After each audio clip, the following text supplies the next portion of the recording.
Welcome back to Tuttifrutti cooking. இன்றைக்கி நெல்லை பச்சை மிளகாய் சாம்பார் எப்படி செய்யலான்னு பார்ப்போம். அதுக்கு தேவையான பொருட்கள் 200 கிராம் பருப்பை வேக வச்சுருக்கேன். இந்த காயெல்லாம் கட் பண்ணி வச்சுருக்கிறேன். ஒரு லெமன் சைஸ் புளியை 400 ml தண்ணியில் கரைச்சி வச்சுருக்கேன். பருப்பை நல்லா வேக வச்சாச்சு. இப்போ ஒரு பேனில் 1 ஸ்பூன் ஆயில் ஊற்றிட்டு 10 பச்சை மிளகாய், சின்ன வெங்காயம், ஜீரகம், வெந்தயம், தேங்காய் ஒரு 3 மினிட்ஸ் வதக்கிட்டு நல்லா ஆற வச்சுப்போம். இப்போ ஒரு மண் பாத்திரத்தில் 2 ஸ்பூன் எண்ணெய், சின்ன வெங்காயம் சேர்த்து கொஞ்சம் வதக்கிக்கலாம்.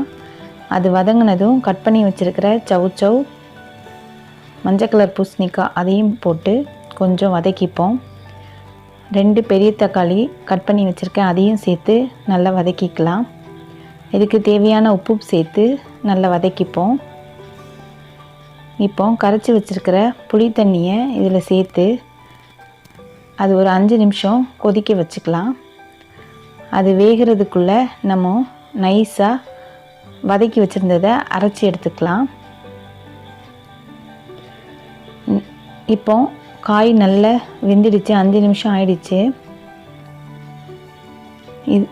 இதில் நம்ம இப்போ அரைச்சி வச்சுருக்கிற தேங்காய் பேஸ்ட்டை பச்சை மிளகாவும் சேர்த்து அரைச்சிருக்கோம், அதை ஊற்றி எவ்வளோ அந்த மிக்ஸி ஜாரையும் கழுவி அதில் ஊற்றிட்டு அது ஒரு 3 நிமிஷம் நல்லா கொதிக்க வைப்போம். அப்போ தான் அந்த பச்சை வாசனையெல்லாம் போகும். போனதும் வேக வச்சுருக்கிற துவரம்பருப்பை அதில் சேர்த்து ஒரு 5 நிமிஷத்துக்கு நல்லா கொதிக்க வச்சுக்கலாம். இப்போ தேவையான அளவு உப்பு சேர்த்துப்போம். வியூவர்ஸ் மறக்காமல் லைக் பண்ணுங்கள், ஷேர் பண்ணுங்கள், சப்ஸ்கிரைப் பண்ணுங்கள், all icon bell icon click பண்ணுங்கள். இது 5 நிமிஷம் ஆயிடுச்சு. இப்போது சாம்பார் நல்லா கொதித்து ரெடியாக இருக்குது. இதுக்கு ஒரு தாளிப்பு கொடுத்துடலாம்.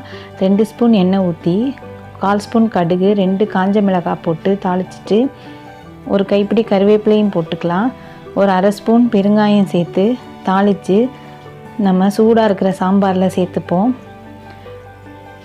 ஒரு கைப்பிடி அளவு ஃப்ரெஷ் கொத்தமல்லி கீரை அதையும் அதில் மேலே தூவிக்கலாம். இப்போது நம்மளோட பச்சை மிளகாய் சாம்பார் சூப்பராக ரெடியாக இருக்குது. இது நெல்லை ஸ்பெஷல். அங்கே இது செய்வாங்க, ரொம்ப டேஸ்ட்டாக இருக்கும். நீங்களும் இதை ட்ரை பண்ணிவிட்டு எப்படி இருந்துச்சுன்னு எனக்கு கமெண்ட் பண்ணுங்கள்.